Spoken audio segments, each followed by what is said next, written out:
नमस्कार, मेरा नाम हिमांशु है। आलोक भैया बगल में है, इससे बड़ी बात क्या हो सकती है। आलोक भैया वो नाम है, पोइट्री का एक बहुत बड़ा नाम। तो मैं बस एक्सपीरियंस समझने आया हूँ आपका, और यही मैं आपको बताने की कोशिश करूँगा कि कैसे अनुभव बढ़ता जाता है और नाम ब्रांड बन जाता है। तारुफ के मोहताज नहीं है आलोक श्रीवास्तव। तो मैं चाहूँगा सबसे पहले तो हिमांशु, तुमको बहुत सारा प्यार और दुआएं, और तुम्हारे साथ साथ कलमशाला को और कलमशाला के तमाम फॉलोअर्स, उनको, जिनमें मैं भी एक हूँ, तालिब इल्म की तरह मैं भी उन्हें फॉलो करता हूँ और बहुत रिस्पेक्ट करता हूँ। न सिर्फ कलमशाला की, बल्कि इस वक्त अगर समाज में सबसे ज़्यादा कहीं गंदगी है तो मैं ऐसा मानता हूँ, ये मेरी निजी राय है, वो सोशल मीडिया पर है। सबसे ज़्यादा खराबियाँ, सबसे ज़्यादा फेक न्यूज़, सबसे ज़्यादा वाहियात जो सोच है, उसका एक बहुत बड़ा अंबार सोशल मीडिया पर है। बावजूद इसके कलमशाला जैसे बहुत सारे हैंडल्स हैं, मेरे अपने दोस्तों के भी, मेरे अपने जानने वालों के भी, जो इस तमाम गंदगी से परे एक बेहद खूबसूरत और सार्थक काम कर रहे हैं। तो इसके लिए वो सलाम के मुस्तहक हैं। आप सब जो कलमशाला को फॉलो करते हैं और जो लोग इस तरह के हैंडल्स को फॉलो करते हैं, वो सब सलाम के मुस्तहक हैं। उनको मैं अपना सलाम पेश करता हूँ और एक निवेदन, एक गुजारिश करता हूँ, जो मुझे शो के बाद करनी चाहिए थी लेकिन पहले ही करता हूँ, कि इस तरह के हैंडल्स से आप ज़रूर जुड़ें और उनको फॉलो करें। क्योंकि जब भी आप इस तरह के, हमारे बड़े बुजुर्ग कहते थे कि सोहबतें जो हैं वो बहुत कुछ सिखाती हैं। आप अच्छी सोहबतों में रहेंगे, अच्छा सीखेंगे, अच्छे संस्कार आपके अंदर आएंगे। तो जब भी आप इस तरह के कलमशाला या और भी जो साहित्यिक पटल हैं, इन हैंडल्स को जब आप फॉलो करते हैं, तो आपकी जो स्क्रीन है मोबाइल की, आप देखेंगे कि आप 10 मैसेजेस देख रहे हैं, 10 अपडेट देख रहे हैं, उसमें से 9, 8, 7 चीज़ें आपको पॉजिटिव दिख रही हैं, और इससे आपके अंदर की दुनिया बहुत सकारात्मक होगी, ऐसा मेरा मानना है। वाकई में सकारात्मक माहौल बहुत मैटर करता है, जिससे सीखने को भी मिलता है और आगे की प्रेरणा भी मिलती है। लेकिन मैं लौटता हूँ अपने सवाल की ओर। आलोक भैया बैठे, मुझे बहुत सारे सवाल पूछने हैं उनसे। सवाल मेरा ये है कि प्रयागराज और आलोक श्रीवास्तव संबंध। देखिए, इस शहर से पहला संबंध तो वो है जो साहित्य के विद्यार्थी का किसी साहित्य की श्रीपीठ से होता है। मैं हमेशा से, बचपन से, जब से लिखना पढ़ना शुरू किया था, तब से इलाहाबाद को देश की साहित्यिक राजधानी मानता आया हूँ। और मैंने ही नहीं, मेरे पूर्वजों ने, मेरे अग्रजों ने भी माना है, और है भी, सचमुच में है। तो उस नाते एक बहुत भावनात्मक रिश्ता है। उसके बाद जब मैं अपने अग्रजों को देखता हूँ, जिनके साथ मैंने कविता पाठ किया है या जिनसे मैंने कुछ सीखा है, समझा है, तो उनमें यश मालवी यहाँ पर हैं, एहतराम इस्लाम यहाँ पर हैं, रहे हैं, कैलाश गौतम, जिनके नाम से आज मुझे यहाँ पे सम्मान देने के लिए बुलाया गया है इलाहाबाद में, प्रयागराज में, तो कैलाश गौतम दादा, ऐसे 20 नाम यहाँ पर हैं। बच्चन जी, जो कि मेरा एक ख़ास उनसे, उनकी संतान से, हमारे महानायक से रिश्ता है, तो वो, और ऐसे 20 महादेवी वर्मा। तो एक तरह की, मैं कहता हूँ, ये सिद्धपीठ है, साहित्य पीठ है। तो एक साहित्य का विद्यार्थी जो अभी भी सीख रहा है, अगर वो किसी बड़ी यूनिवर्सिटी में आता है तो उसके लिए प्रिविलेज की बात है, उसके लिए फ़क्र की बात है। तो प्रयाग आकर जैसे लोग गंगा नहाते हैं, ऐसे में साहित्य नहाता हूँ। बात ही अलग है। सर, भैया ये बात पूछेंगे, हर बार का अनुभव लोग कहते हैं यहाँ अलग होता है। जितने बार आप आइए, हर बार का अनुभव अलग हो जाएगा। क्या आपके साथ भी ऐसा ही है? निसंदेह हिमांशु, क्या होता है कि, और हर बार का अनुभव किसी एक शहर से नहीं, अनुभव हर बार नया होता है। एक रचनाकार के लिए तो हर बार एक नया अनुभव होता है। और मैंने बताया ना कि एक भावनात्मक रिश्ता होता है। कोई संगीत का विद्यार्थी अगर किसी बड़े संगीतज्ञ के यहाँ जाता है तो हर बार कुछ नया सीख के आता है ना।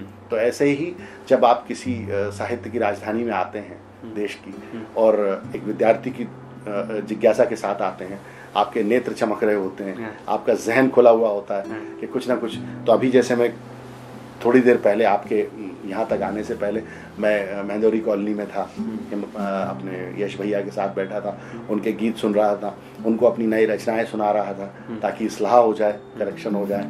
तो हर बार एक अनुभव होता है, नया होता है, और वो मेरे लिए, मैंने इस बार ज़रूर, मुझे इस बात का अपराध बोध है कि इस बार मेरा इलाहाबाद आना, प्रयाग आना थोड़ा सा विलंब से हुआ, अन्यथा मैं हर साल 2 साल में आता रहता था। अच्छा भैया, एक बात और बताइए, जो नए लोग आ रहे हैं कविता की फील्ड में, लिटरेचर जिनको बहुत पसंद है, लिटरेचर से बहुत प्यार करते, तो लिटरेचर बहुत रिफॉर्म हो चुका है, मतलब एक बिल्कुल अलग ही दस्तूर पे आया है इस बार, तो उस पर क्या कहना है? देखिए, 2 तरह के लोग आ रहे हैं, एक तो फैसिनेशन के साथ आ रहे हैं और एक पुख्तगी के साथ आ रहे हैं। तो फैसिनेशन वालों से तो मुझे ये कहना है कि इससे अच्छा है कि आप 2 जोड़ी नए कपड़े खरीद के और चौक में चक्कर मार लो, साहित्य में मत आओ। क्योंकि साहित्य जो है, लेखन जो है, वो एक तपस्या है, वो एक डेडिकेशन मांगता है, एक वक्त मांगता है, एक समय मांगता है। कुछ आ रहे हैं जो पुख्तगी के साथ आ रहे हैं, उनकी मैं बहुत रिस्पेक्ट करता हूँ, बहुत प्रमोट भी करता हूँ, जितना मुझसे हो सकता है जो मेरे उसमें है मैं उसको सोशल मीडिया पे देखते भी हैं अक्सर हम लोग। हाँ, तो उसका कारण ये है कि जब भी आप, जैसे मैं भी हूँ, अभी आप इंटरव्यू के पहले पूछ रहे थे, आपने एक सवाल तैयार कर रखा है, वो सवाल आपका था कि जब जगजीत जी आपको गाते हैं, ठीक है, तो मैं अभी आंसर करता हूँ, मिसाल उसकी। तो जब जगजीत सिंह आपको गाते हैं तो कैसा लगता है, जब छोटा नया कलाकार, तो मैं ये कहना चाहूँगा कि पजीराई जो है, प्रोत्साहन जो है, हौसला अफजाई जो है, वो किसी भी कलाकार को कभी बुरी नहीं लगती, ठीक है। तो अब होता क्या है कि आपको आप जब पूरी मुकम्मल तैयारी के साथ आएंगे, आप पूरी पुख्तगी के साथ आएंगे, तो आपका जो कलर है ना, आपकी जो फ्रेग्रेंस है, खुशबू है, वो एकदम मुख्तलिफ होगी, वो एकदम अलग होगी। और अगर आप बिल्कुल तफरी के लिए आए हैं, तो वो ये होगा कि जो सीनियर्स आपको सुनेंगे ना, वो सिर्फ सुन के रह जाएंगे, वो दोबारा आप पर कोई रिएक्ट नहीं करेंगे। तो अगर आपको ये सोच के आ रहे हो कि नहीं, मुझे इसमें कुछ करना है, मैं तो चाहता हूँ कि मैं इसमें कुछ करूँ, जैसे मैंने 17 साल की उम्र में सोच लिया था कि नहीं भाई, मुझे तो राइटर बनना है, पोएट बनना है, तो बनना है। आप मतलब जवाब पहले ही दे चुके हैं, लेकिन फिर भी मेरा वही सवाल है, सलाह है नए लोगों के लिए, आपने थोड़ा सा उस पर हिंट दिया, लेकिन मैं चाहूंगा कि उसको थोड़ा और अपने अनुभव के रूप में बताइए कि क्या सलाह और हो सकती है जो नए लोग लिखते हैं। हाँ, ये बहुत अच्छा सवाल है। देखिए, मेरी एक हमेशा से ये कहना है कि अपने जो कंटेम्प्रेरीज हैं, उनको तो पढ़ना अनिवार्य है ही। आपके क्लासिक्स क्या कह गए, आपके बड़े राइटर क्या कह गए, आपका परिदृश्य क्या है। अगर आप शायरी कर रहे हैं तो आपके क्लासिक्स जो हैं शायर, मीर और गालिब से शुरू हुई है, और कबीर और रस खान और खुसरो, सब ने क्या कहा है, यह आपके जहन में चस्पा होना चाहिए। उसके बाद आपके कंटेम्प्रेरी, क्योंकि लहजा कैसे बनता है, स्टाइल कैसे बनता है। आप शेर देख के कह सकते हैं ये निदा फाजली का शेर, ये बशीर कोई फूल धूप की पत्तियों में हरे रिबन से बंधा हुआ, वो गजल का लहजा नया नया, न कहा हुआ न सुना हुआ। आप सुनेंगे और कह रहे हैं डॉक्टर साहब का शेर है ना। या आप कहेंगे कि साहब वो सूरज को चोंच में लिए मुर्गा खड़ा रहा, खिड़की के पर्दे खींच दिए, रात हो गई। अब निदा फाजली का शेर, रंग है उनका, बेसन की सौंधी रोटी पर खट्टी चटनी जैसी माँ, भाई निदा फाजली का रंग है। तो रंग और टोन या खुशबू कैसे बनती है? ऐसे बनती है कि जब आप बहुत सारा मुताला करते हैं, बहुत सारा अध्ययन करते हैं, पढ़ाई करते हैं, उसमें से आप ये देखते हैं कि इसमें क्या नहीं कहा गया, क्या चीज है जो नोटिस अपना इनपुट बनाते हैं। दुष्यंत जब लिखने लगे थे, कहने लगे, तो उनकी आलोचना हुई, अरे ये क्या है ना, कि तू किसी रेल सी गुजरती है, मैं किसी पुल सा धरता आता हूँ। तो वहीं पर कहीं किसी ने ये भी कहा कि भाई ये कहाँ कहा गया, जरा बताइए कहाँ कहा गया, ये भी बात है ना।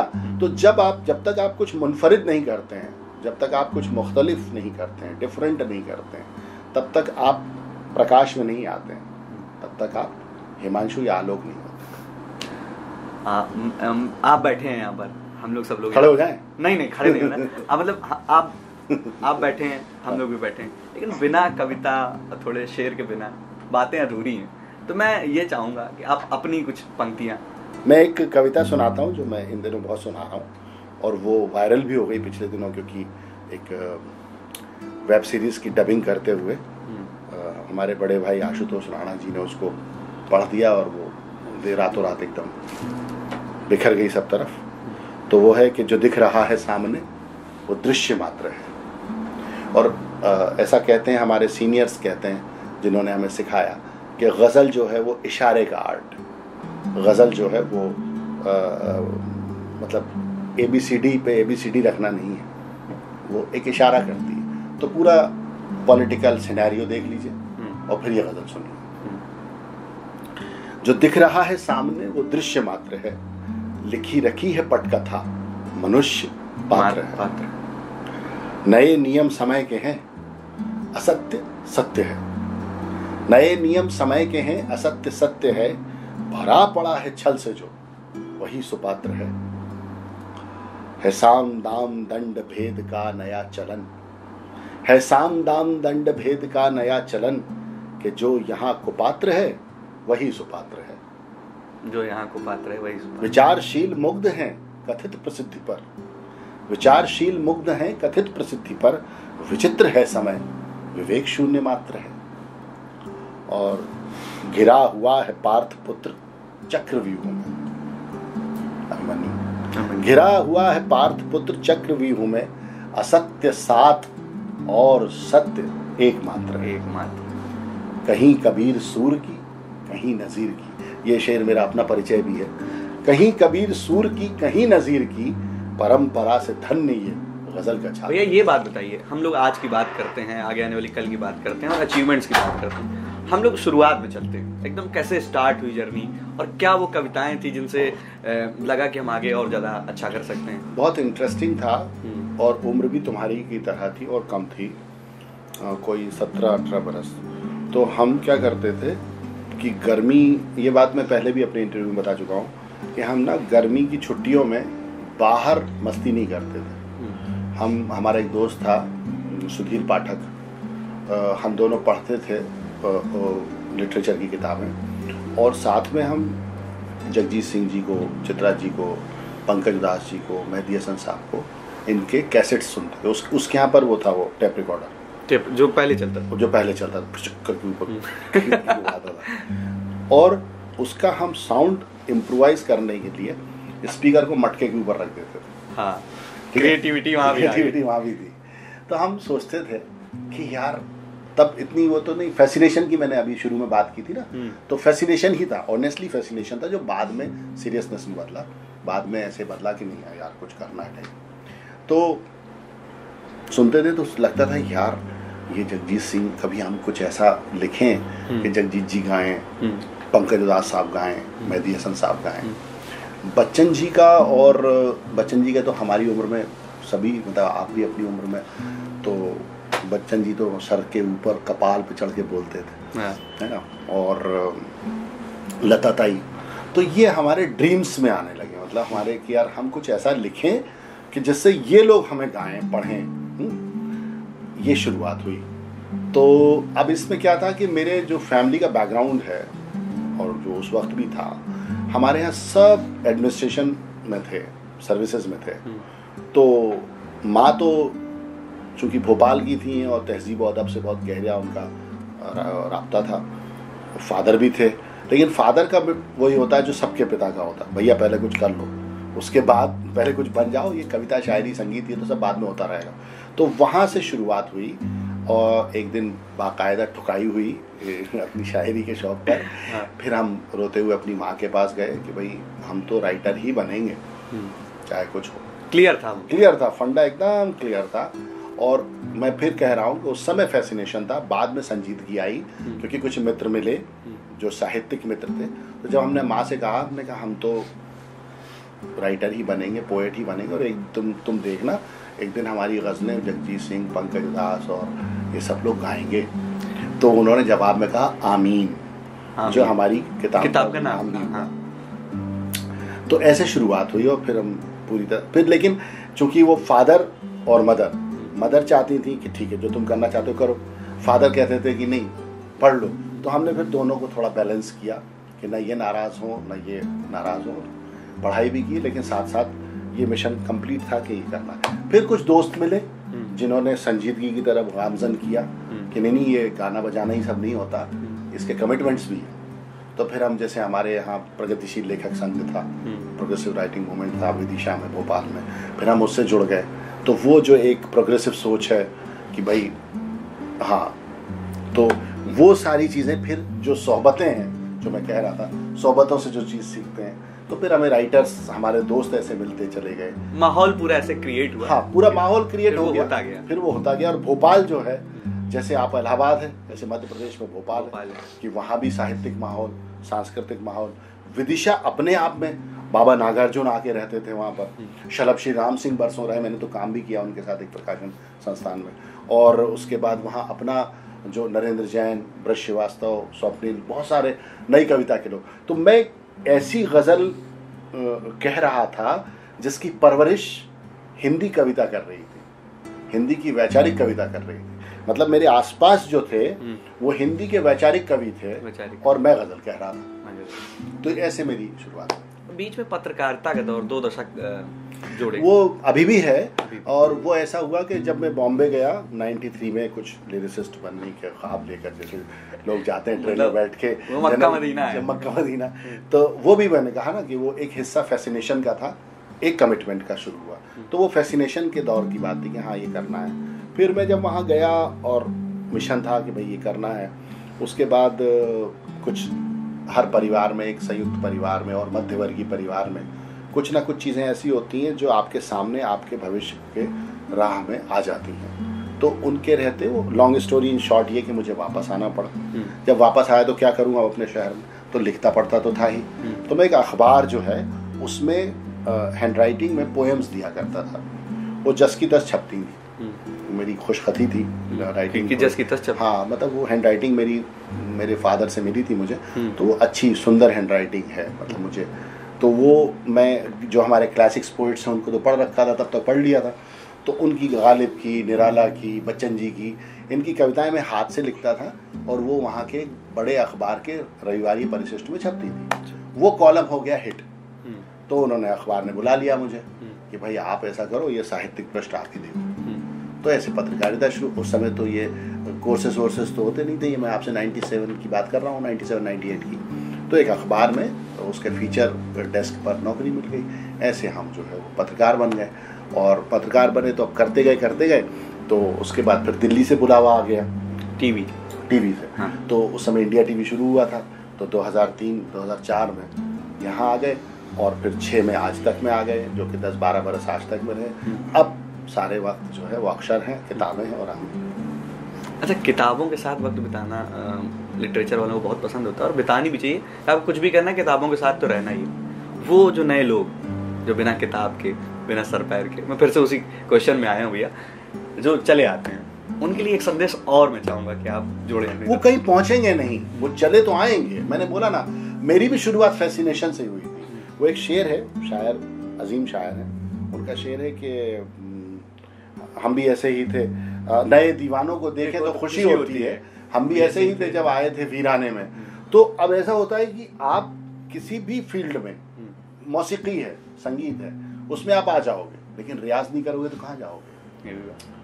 आप साहित्य में आ जाओगे, पढ़ोगे नहीं, मुताला नहीं होगा आपका, स्टडी नहीं होगी तो कहाँ जाओगे। तो आपको रियाज हर फनून लतीफ़ा की पहली शर्त, हर कला की, हर आर्ट की पहली शर्त रियाज। आप मुझे दुनिया का कोई आर्ट बता दो, पेंटिंग से लेके सिंगिंग तक, पोएट्री से लेके स्टोरी राइटिंग तक, जिसमें जहां आपने, और रियाज क्या होता है, राइटर के लिए रियाज पढ़ना होता है। ये थोड़ी कि कविता लिख के देखते रहो। अब जब जानोगे नहीं कि इस दरवाजे के बाहर क्या है, तो फिर इस दरवाजे के अंदर की दुनिया कैसे समझोगे।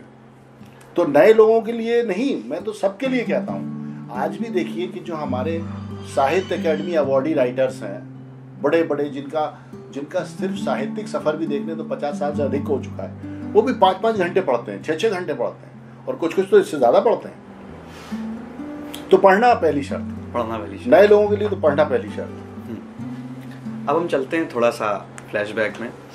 फ्लैशबैक में तो थे अभी, फिर से और चलते हैं, मतलब हम अब आपके बचपन की तरफ चलेंगे। बचपन का कोई ऐसा वाकया बताइए जब सब लोग बैठे हों, अचानक आपने कविता या कोई गजल कह दी हो। हाँ, एक वाकया है। नहीं, ऐसा तो नहीं है। मेरे भाई जो थे, जिनका अभी पिछले वर्ष स्वर्गवास हो गया, वो हमारे प्रदेश के बहुत स्थापित गीतकार थे। आनंद शहर के नाम से वो लिखते थे। तो एक वाकया ऐसा जो उनको भी पता था जो उनके, तो वो एक विदिशा में कवि सम्मेलन हो रहा था, बहुत बड़े स्तर पे, नीरज जी वगैरह सब आए हुए थे, तो मेरे भाई भी बैठे थे, तो मैं ऐसे धीरे से मंच के पास चला गया और मैंने उनको कहा मुझे भी पढ़ना है। मतलब ये जो दौर होता है, ये सब सीढ़ियां हैं, ऐसे चढ़ना ही है। मुझे पढ़ना है, तुम कहाँ अभी पढ़ोगे, चलो। तो उन्होंने मुझको रवाना कर दिया वहां से। इसका मेरे ऊपर मतलब बड़ा गहरा असर पड़ा। यार बताइए, बड़ी बेइज्जती कर दी यार, मतलब बड़े भाई हैं, बड़े भाई हैं। और तो मैं घर आके काफी मैंने माँ से शिकायत भी की, उनका ऐसा ऐसा हुआ। उसका फिर उन्होंने मुझे, बड़े भाई नहीं समझाया कि देखो ये ऐसे थोड़ी, मैं आज थोड़ी चढ़ गया हूँ, कल कविता कही और आज चढ़ गया मंच पर। इसके लिए एक पूरा प्रोसेस है, रियाज है, फिर आप धीरे धीरे बनते हो, है ना, आप उस लायक होते हो कि आप पत्रिकाओं में छपो या किताबें लिखो या कविता करने के लिए बुलाए जाओ। तो इस ये कि मुझे पढ़ना है ऐसे नहीं, वो आपको ससम्मान आमंत्रित करें, इसके लिए आपको एक यात्रा करनी पड़ेगी। तो ये एक वाकया ऐसा था कि जिसने मेरे ऊपर बड़ा गहरा असर डाला था कि आप जब तिरस्कृत होते हैं, ऐसा नहीं है, आपको प्रोत्साहन तो आगे बढ़ाता ही बढ़ाता है, अगर आप तिरस्कार को भी सकारात्मक रूप से लें तो वो भी आपको आगे बढ़ाता है। यात्रा की बात आई तो यात्रा की बात करें थे, तो मतलब अपने देश में तो आप पूरा घूमते हैं, यात्रा करते हैं, लेकिन जब विदेशों में जाते हैं तो अपने देश का अनुभव फिर विदेश का अनुभव कैसे अलग अलग? कुछ अलग इसलिए नहीं होता हिमांशु कि जो लोग आपको बुलाते हैं विदेशों में, मतलब मुझे याद है जब 2011 में पुष्किन अवार्ड मिला था आमीन के लिए, तो मैं रशिया गया था 15 दिन के लिए। वहाँ भी जो कम्युनिटी थी वो रशियंस थे, लेकिन वो हिंदी प्रेमी रशियंस थे, जो हिंदी और रशिया दोनों जबानों में काम कर रहे थे। और जहाँ भी हम विदेश में भी जाते हैं, जैसे अब मिडिल ईस्ट जाते हैं, तो वहाँ कौन है? सब हिंदुस्तानी हैं, पाकिस्तानी, बांग्लादेशी हैं। अच्छा, ये भी बैरियर्स यहीं खत्म हो जाता है कि पाकिस्तानी है, हिंदुस्तानी है, बांग्लादेशी नहीं। वहाँ आप जाइए, अभी मैं आपसे मिलने के 48 घंटे पहले अमेरिका में था, तो वहाँ सब एशियंस हैं। वहाँ जो मैंने मुशायरा पढ़ा वो इंडियन और पाकिस्तानी कम्युनिटी ने मिलके किया था। जो मैं क्लीवलैंड में मुशायरा पढ़ रहा था, उस सोसाइटी में, उस तंजीम में हिंदुस्तानी और पाकिस्तानी दोनों थे, बल्कि बांग्लादेशी लोग भी थे। तो जब आप इन दोनों तीनों मुल्कों की सरहदों से पार जाते हैं तो वहाँ आप देसी या एशियंस कहलाने लगते हैं।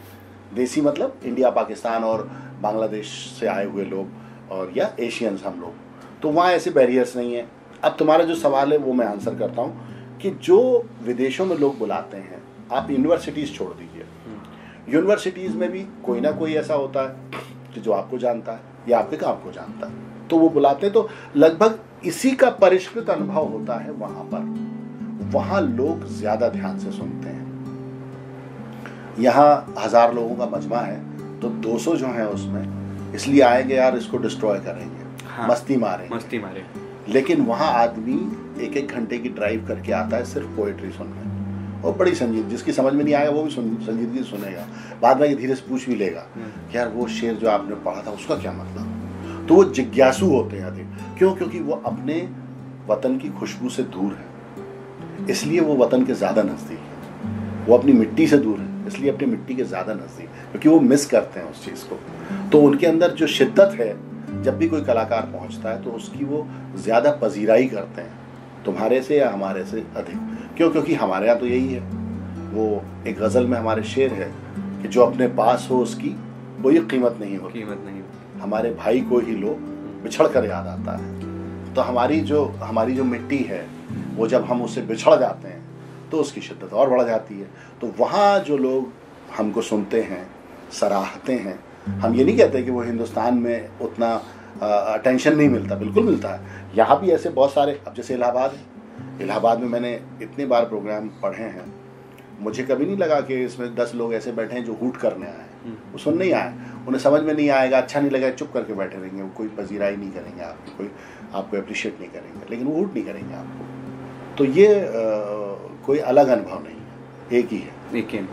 अब लौटते हैं इस पे, पत्रकारिता, कवि और ये कविता वाली पूरी जर्नी, इसके बीच में एक जर्नी और आपने शुरू करी, एक्सपर्ट वाली, केबीसी एक्सपर्ट। वो बीच में एक दो, हाँ, तो वो उस अनुभव के बारे में भी कुछ बताइए। वो कुछ नहीं है, मतलब मुझे जानते थे जो है सिद्धार्थ बासु, उन्होंने मुझे कहा कि आलोक तुमको फलाने इतने एपिसोड्स में आना है। बैठ गया जाके बतौर एक्सपर्ट, उन्होंने इस लायक समझा।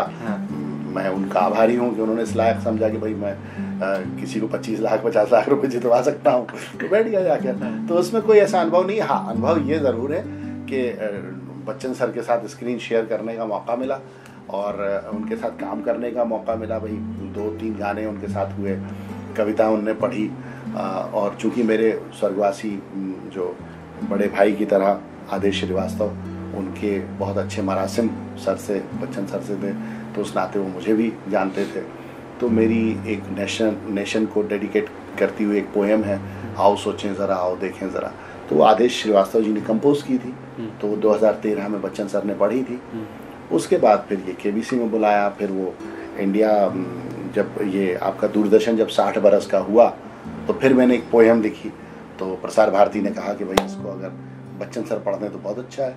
तो उनको अप्रोच किया गया, उन्होंने पढ़ना जो है स्वीकार किया, वो भी उसके लिए भी मैं उनका आभारी हूँ।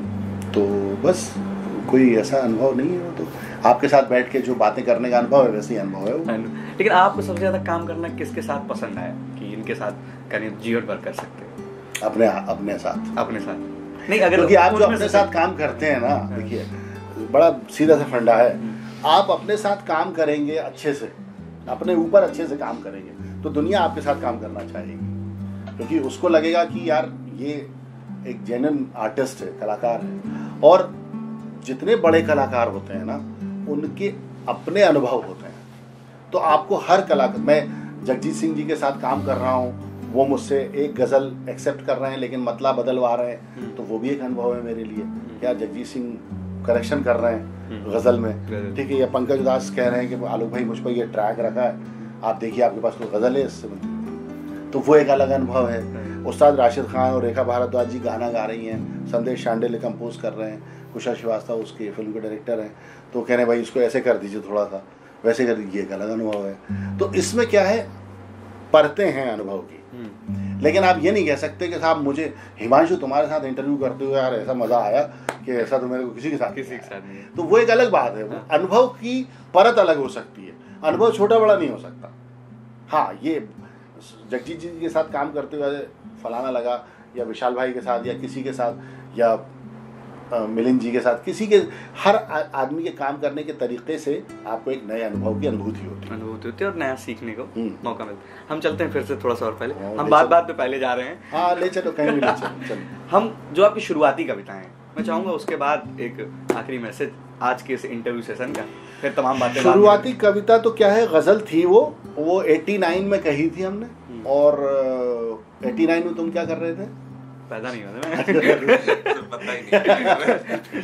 तो वो 89 में कही थी, लेकिन प्रकाशित नहीं करवाई थी, हेजिटेशन थी, तो वो नहीं करवाई थी। वो उसका मतलब, या एक दो शेर जो याद आ जाएंगे बताता हूँ, कि जब भी तकदीर का हल्का सा इशारा होगा, जब भी तकदीर का हल्का सा इशारा होगा, आसमां पर कहीं मेरा भी सितारा होगा, आसमां पर कहीं मेरा भी सितारा होगा, दुश्मनी नींद से करके हूँ पशेमानी में, अब कहाँ पर मेरे ख्वाबों का गुजारा होगा। कुछ इस तरह की थी वो। मतलब पूरे शेर मुझे याद नहीं है कि तेज रो अपने कदम हो गए पत्थर कैसे, कौन है किसने मुझे ऐसे पुकारा होगा, है ना। दिल परस्तार नहीं अपना पुजारी भी नहीं, दिल परस्तार नहीं अपना पुजारी भी नहीं, देवता कोई भला कैसे हमारा होगा, देवता कोई भला कैसे हमारा होगा, अब किसी और का पुजारी है। नहीं, ये किसी और गज़ल का है, लेकिन देवता कोई भला कैसे हमारा होगा, ऐसी एक गज़ल थी वो। और ये कह के हमने रख ली थी कि यार पता नहीं क्या है कि नहीं है। फिर डॉक्टर साहब को दिखाई, बशीर बद्र साहब को, हमारे उस्ताद जो हैं उनको, गोविंदा निशात साहब को दिखाई, नहीं अच्छी है। तो फिर ये शायद 93-94 में कहीं प्रकाशित हुई थी। अच्छा, आपकी जो सबसे पसंदीदा गज़ल है आपके साथ? ये सवाल टेढ़ा है। अब ये मतलब अब ये इसमें भी वही दिक्कत है कि भाई सबसे पसंदीदा हो कैसे सकता है। नहीं, मैं एक मिनट आपको रोकूंगा, माफी। जैसे किसी भी, ये बड़ा इसका एक बड़ा क्लीशे सा जवाब है जो दुनिया का हर कलाकार देता है कि भाई कोई माँ ये कैसे कह सकती है। हाँ। तो उसका लेकिन मैं नहीं, जैसे आपने कहा कि बैठे हैं यहाँ पर, अभी मैं कहूँ गजल, मैंने आपसे पूछा मतलब रिक्वेस्ट करी कि अगर गजल, तो दिमाग में जो सबसे पहले आ जाए वो फेवरेट हो गई। नहीं, ये भी गलत है। इसलिए गलत है कि हो सकता है आज मैंने अभी तुम्हें वो सुनाई हिंदी वाली, अब वो मुझे याद है क्योंकि वो ताज़ा गजल है, लेकिन हो सकता है कि सखी पिया मेरी फेवरेट हो सकता है अम्मा, हो सकता है बाबूजी, या जैसी रिश्तों पे मैंने गज़लें कही हैं, तो वो नहीं है। आप ये कोई भी फनकार ये नहीं बता सकता, मैं भी नहीं कह रहा हूँ ये। हाँ, ये कर सकता हूँ कि मुझे ये याद आ रही है, सुना दो। हाँ, यही वही सुना है। सवाल को थोड़ा सा बदल लेते हैं, मुझे ये जानना था कि सबसे फेवरेट क्या है। तो मैं आपको जिस गज़ल के लिए कलमशाला की तरफ से आदेश भी आया, फरमाइश नहीं कहूँगा क्योंकि सब साहित्यिक लोग हैं तो आदेश करते हैं लोग, ठीक है, तो वो पढ़ देता हूँ मैं। उसके पहले पिता पर एक दो शेर सुनिए आप कि धड़कते सांस लेते रुकते चलते मैंने देखा है, धड़कते सांस लेते रुकते चलते मैंने देखा है, कोई तो है जिसे अपने में पलते मैंने देखा है। तुम्हारे खून से मेरी रगों में ख्वाब रोशन है, तुम्हारे खून से मेरी रगों में ख्वाब रोशन है, तुम्हारी आदतों में खुद को ढलते मैंने देखा है। मुझे मालूम है उनकी दुआएं साथ चलती हैं, मुझे मालूम है उनकी दुआएं साथ चलती हैं, सफ़र की मुश्किलों को हाथ मलते मैंने देखा है। और दो गज़लें आपने कहा था छोटे छोटे कि मैं कैमरे पर उसको पढ़ दूँ, तो अगर आप आदेश करें तो फिर मैं कैमरे में पढ़ नहीं, कैमरे पे ये पढ़ देता हूँ कि घर की बुनियादें दीवारें बामोदर थे बाबूजी, घर की बुनियादें दीवारें बामोदर थे बाबूजी, सबको बांधे रखने वाला खास हुनर थे बाबूजी। हेलो भैया, जैसे कि कहा गया है कि जो कलाकार होते हैं या जो लिटरेचर से जुड़े ज़्यादा कलाकार हैं वो पैसे के मामले में बड़े तंग रहते हैं, या कहते हैं कि फाइनेंशियली बड़ा स्ट्रगल करते हैं, इस पे क्या कहना है? देखो यार, मैं ये अलग अलग स्ट्रेटजीज हैं, ठीक है, अलग अलग, जैसे मैं अपना बता सकता हूँ, उससे कोई अगर इंस्पिरेशन ले सकता हो तो वो मेरे लिए बहुत बड़ी बात होगी, सीरियसली इसीलिए आए हैं। तो मैं बताता हूँ, मैंने क्या हुआ कि मेरा जो मिशन है इस इंटरव्यू में भी डिस्कस हो चुका है, बहुत अच्छा जर्नी जैसा लग रहा है ये। अभी मैं इसको एडिटिंग के तसव्वुर से सोच रहा हूँ कि कितना अच्छा ये एडिट होगा कि तुमने मेरे से बचपन की बात की, फिर स्ट्रगल की बात की और फिर अब ये बात सवाल कर रहे हो, तो ये बहुत अच्छा एक राउंड बन रहा है। अब मैं बताता हूँ, हुआ ये कि अल्टीमेटली बनना तो मुझे राइटर था, एक्सीडेंटली मैं जर्नलिस्ट बन गया, ठीक है, हाँ, ये सीरियसली। और मैं उसको जर्नलिज्म को, चूंकि देखो क्या है, एक और बात बड़ी संजीदा सी करता हूँ कि वो ये बात है कि बेदारी जो है ना, वो दोनों प्रोफेशन, दोनों जो हमारी जो विधाएं हैं, बेदारी, कॉन्शियसनेस और जिम्मेदारी, वो पत्रकारिता में भी ज़रूरी है, वो लेखक के तौर पे भी ज़रूरी है, ये तो मानते हो ना। तो पत्रकारिता में भी आपको वही दृष्टि चाहिए जो लेखक के लिए चाहिए। तो जब मैं इसमें आया तो मुझे लगा यार ये तो मैं किसी और दिशा में जा रहा हूँ। तो जब तक ये रियलाइज़ हुआ, मेरी ज़िंदगी के करीब 15 साल निकल गए। लेकिन अच्छी बात क्या हुई कि जब मैं पत्रकारिता में था उसी समय मैं हंस में भी छप रहा था, समकालीन भारतीय साहित्य में भी छप रहा था, ठीक है, मैं कथादेश में भी छप रहा था, यानी साहित्यिक मंचों पर, साहित्यिक, गंभीर साहित्यिक पत्रिकाओं में मैं दिख रहा था, नंबर 1। नंबर 2, मैं विदेशों में जा रहा था, देश में मंचों पर जो भी संजीदा मंच है, मुशायरे हैं, उनमें शिरकत कर रहा था, और उसके साथ साथ मैं जितने गज़ल के सिंगर्स हैं या बम्बई में मेरा जो एसोसिएशन चल रहा था वो भी चल रहा था, जब मैं अपने पेशे से जुड़ा हुआ था। फिर मैंने ये सोचा कि ज़िंदगी भर तो ये नहीं चल सकता, जब तक कि मैं अगर मुझे राइटर बनना है तो जैसे आज मैं हूँ 24/7 राइटर कह सकता हूँ मैं आपको। आज अगर आप मुझे जर्नलिस्ट ना माने तो मुझे कोई गुरेज नहीं, ठीक है, क्योंकि मैं जर्नलिज्म में अब उसी तरह हूँ जैसे भाई दाल में नमक होता है। तो मैंने ये किया अपने करियर को राइटिंग की तरफ लाने के लिए। सबसे पहले तो मैंने आज तक की जो नौकरी थी, जो बहुत जिम्मेदारी और बहुत टाइम टेकिंग वाली जॉब थी, उसको प्रणाम किया बहुत हिम्मत करके, क्योंकि वो एक प्रोफेशनल चैनल है, वो एक सैटेलाइट चैनल है और उसकी अपनी रिक्वायरमेंट्स हैं जो कि लाजमी भी हैं। मैं उसको ये नहीं कहता कि वो प्रेशर है, वो प्रेशर उसकी नियति है। आपको रहना है उसमें, रहिए, नहीं तो आ जाइए बाहर। तो मैं ऐसा नहीं था कि मैं प्रेशर में काम, बस मुझे ये लग रहा था ये बहुत टाइम ले रहा है मेरा।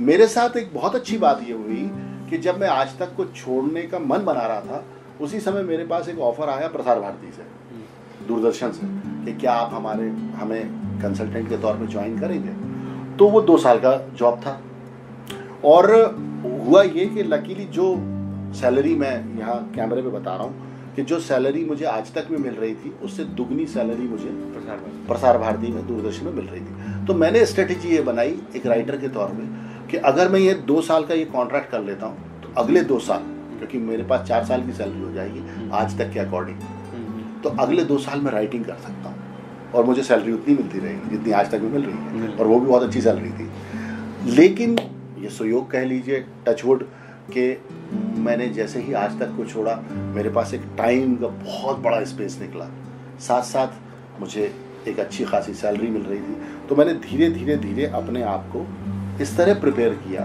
ये मैं अपने नौजवान दोस्तों से इसलिए शेयर कर रहा हूँ कि ये स्ट्रेटजी वो कर सकते हैं। मैंने अपने आप को तैयार किया कि नहीं, जो तनख्वाह मुझे आज तक में मिल रही थी और जो मेरे खर्चे थे उसको मैंने और भी कम किया कि वहाँ अगर मुझे 100 रुपये मिल रहे हैं और 70 रुपये खर्च हो रहे हैं, तो मैं जब 200 रुपये सैलरी हो गई तो मैं 70 की जगह 35 रुपये खर्च करने लगा, ताकि मेरा उधर बफर बढ़ जाए। अगर मैं 2 साल भी नौकरी नहीं करता तो मैं राइटिंग कर सकूँ 3 साल तक, और मुझे कोई, मेरे घर के लिए मुझे मेरी कोई फाइनेंशियल जिम्मेदारी ना हो। लेकिन लकीली कुछ होता है, डेस्टिनी, उसी समय फिल्म आ गई, उसी समय एल्बम्स आ गए और ऐसे काम आ गए, और इतना नाम थोड़ा बहुत चलने लगा कि मुझे मुफ्त में कोई नहीं लिखवाता था फिर मुझसे, या कोई मुशायरा है या प्रोग्राम है, कोई सोलो परफॉर्मेंस है, तो मुझे मुंह से नहीं कहना पड़ता था कि मैं इतने पैसे लेता हूँ। तो धीरे धीरे करके मैंने 2 साल बाद जब वो कॉन्ट्रैक्ट रिन्यू होने लगा तो मैंने उनसे भी प्रणाम कर लिया कि अब मेरा जो प्लेन है वो रनवे से भी टेक ऑफ कर गया है, आपका बहुत बहुत आभार। मतलब अब ये मुझे, तो अब मैं 24/7 वो करता हूँ। तो मैं अपने नए दोस्तों से, नए लेखकों से कहूँगा कि जो मेरे फादर कहते थे, आज मुझे रियलाइज़ होता है कि वो सही कहते थे। वो कहते थे कि पहले कुछ करो ताकि तुम्हारे जो जीवन को चलाने का जो जरिया है, वो फुलफिल हो जाए, ताकि आप राइटिंग कर रहे हो और आपके पास कुछ है नहीं। आप, हमारे यहाँ बहुत पुरानी कहावत है, भूखे पेट भजन होए ना गोपाल, ठीक है। तो वो वाली बात है कि आप पैशन के साथ राइटिंग करो, संजीदगी के साथ करो, लेकिन जो आपकी जिम्मेदारियां हैं जिंदगी के लिए, अपने आसपास के लिए, उनको फुलफिल करने की स्ट्रेटजी बनाओ, योजना बनाओ कि मैं ये करूँगा तो मुझे इतने पैसे मिलेंगे, इस पैसे से मैं इतना काम कर पाऊँगा, अपना घर चला पाऊँगा, अपने आप को चला पाऊँगा, अपना कलम तो खरीद पाऊँगा, कलम नहीं तो मोबाइल तो खरीद पाऊँगा जिस पे लिखता हूँ, अब आजकल लोग उसी पे लिखते हैं, या लैपटॉप ले पाऊँगा, आईपैड ले पाऊँगा। तो वो सारी चीज़ें आपको बहुत योजनाबद्ध तरीके से